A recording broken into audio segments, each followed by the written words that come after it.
Silence means consent. Le silence signifie le consentement. Tu ne peux pas être calme. Tu ne peux pas être silencieux à des moments pareils. Dans des moments comme ceux-ci, tu dois parler. Mais tu dois faire attention à ce que tu dis. Parce que les choses que tu dis ont de la puissance.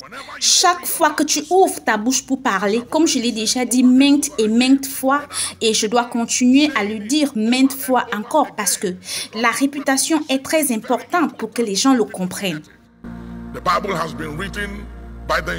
La Bible a été écrite par l'inspiration du Saint-Esprit pendant des milliers d'années.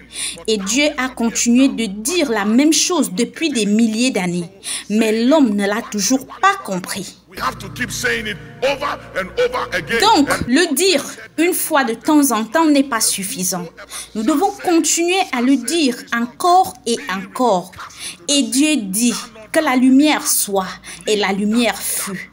Et si quelqu'un dit à cette montagne, ôte-toi de là et jette-toi dans la mer, et s'il ne doute point en son cœur, mais croit que ce qu'il dit arrive, il le verra s'accomplir. Il aura tout ce qu'il a dit. Et Goliath dit, même s'il était un géant, il n'a pas combattu David par sa stature, sa force, sa puissance, sa lance, son épée ou son bouclier. Mais la première chose qu'il a faite a été de dire des paroles. Il a dit quelque chose.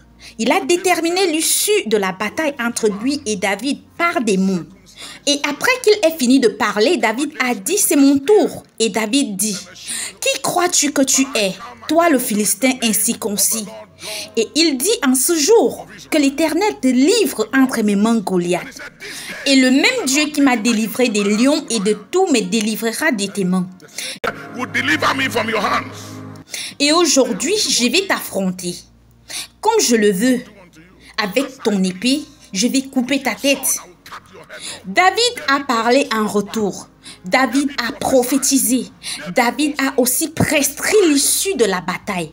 Il lui a dit le résultat et ce qui allait se passer. Et c'est exactement ce qui s'est passé. Il a parlé par son Dieu. David aussi a parlé par le Dieu Tout-Puissant. Dans les moments de difficulté, parce que l'Esprit de Dieu est en nous et la grâce de Dieu et l'onction sont sur notre vie. Nous devons parler la parole de Dieu plus que jamais auparavant. Nous devons diriger la parole parce que lorsque nous dirigeons la parole et continuons de dire la parole de Dieu, contrairement à nos peurs, notre logique, nos sentiments, nos émotions et les faits nous environnant, je vous le dis, il y aura du changement. Il y aura la vie. Et c'est exactement ce que la parole de Dieu dit qui se produira et s'accomplira. Si nous disons tous la parole, ce qui est écrit et non nos peurs ou nos sentiments, nous verrons le salut de Dieu et nous garderons notre paix. Et tous les plans, les conspirations des méchants de fabriquer des maladies mortelles pour affecter l'humanité, créer des difficultés financières pour les nations, les familles, les entreprises, les églises et les individus, au nom de Jésus, nous retournons le feu. Ça va retourner à l'expéditeur au nom de Jésus. Ça va retourner à l'expéditeur. Ça passera très bientôt, je vous le dis. Si nous disons la parole, la forçons, l'imposons sans douter, ni avoir peur, nous verrons les desseins de Dieu s'accomplir. Évêque, regardons la réponse de David aux paroles de Goliath. Dans 1 Samuel chapitre 17, nous lisons à partir du verset 45.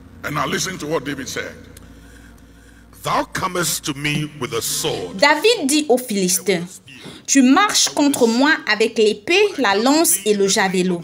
Et moi je marche contre toi au nom de l'Éternel des armées, du Dieu de l'armée d'Israël que tu as insulté. Aujourd'hui, l'Éternel te livrera entre mes mains. Je t'abattrai et je te couperai la tête. Aujourd'hui, je donnerai les cadavres du camp des Philistins aux oiseaux du ciel et aux animaux de la terre. Et toute la terre saura qu'Israël a un Dieu. Et toute cette multitude saura que ce n'est ni par l'épée, ni par la lance que l'Éternel sauve, car la victoire appartient à l'Éternel et il vous livre entre nos mains. Simple as that. If you study the scriptures and you study what Goliath... C'est simple, si vous étudiez les Écritures et que vous étudiez ce que Goliath a dit et ce que David a dit, le résultat a été ce que David a dit. Dieu a dit que la lumière soit et la lumière fut. Rien ne se passe à moins que vous dites quelque chose. Et rien ne bouge dans les royaumes des esprits jusqu'à ce que nous donnions la voix à ce qui est écrit. S'il vous plaît, donnez la voix à la parole. Ne lisez pas simplement la Bible. Ne lisez pas seulement les psaumes, les proverbes ou n'importe quelle écriture dans la Bible. Ne les lisez pas seulement. Il ne s'agit pas simplement de lire. Il s'agit de donner la voix à ce que vous lisez. C'est dire ce que Dieu a dit. C'est implémenter ce que Dieu a dit.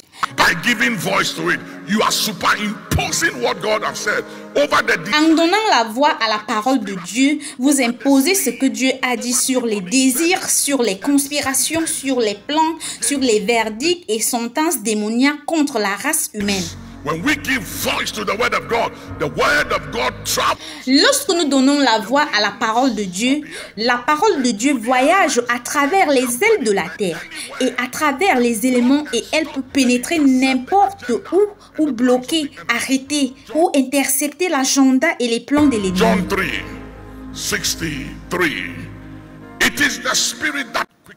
Dans Jean chapitre 6, verset 63, il dit, c'est l'esprit qui vivifie. La chair ne sert à rien. Les paroles que je vous ai dites sont esprit et vie. Donc, tes paroles portent la vie. Et tes paroles ne sont pas juste des paroles ordinaires. Elles portent des esprits. Oui, elles portent des esprits. Your words carries the spirit of God. Tes paroles portent l'esprit de Dieu, ou des démons, ou des esprits démoniaques. Elles portent la mort, ou elles portent la vie. Ta bouche est une arme, c'est un instrument, c'est un objet. You can yield your mouth to the devil. Tu peux donner ta bouche au diable ou la céder à Dieu.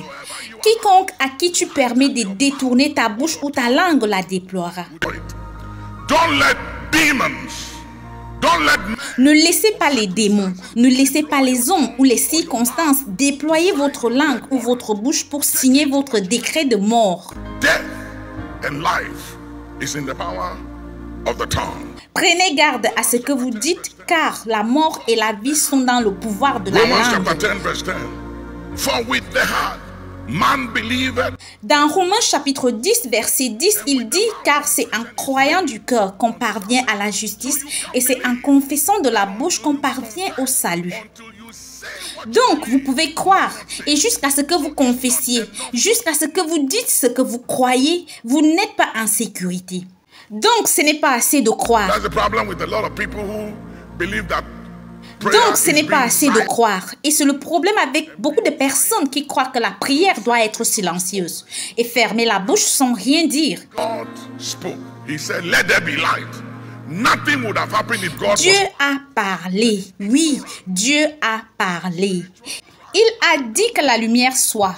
Rien n'aurait existé si Dieu s'était tu. Et c'est l'ignorance et la fierté spirituelle, l'arrogance qui pousse les gens à se comporter de la sorte. Oh, vous devez être silencieux, ne faites pas de bruit, ne dites rien. Qui t'a dit ça? Ce n'est pas dans la Bible. La Bible dit que Dieu a dit. Dieu n'était pas silencieux. Et Dieu dit. L'ennemi ne voudrait pas que nous donnions la voix à la parole de Dieu. Chaque fois que nous disons ce que la parole dit, nous donnons la voix à la parole. 2 Corinthians 4:13.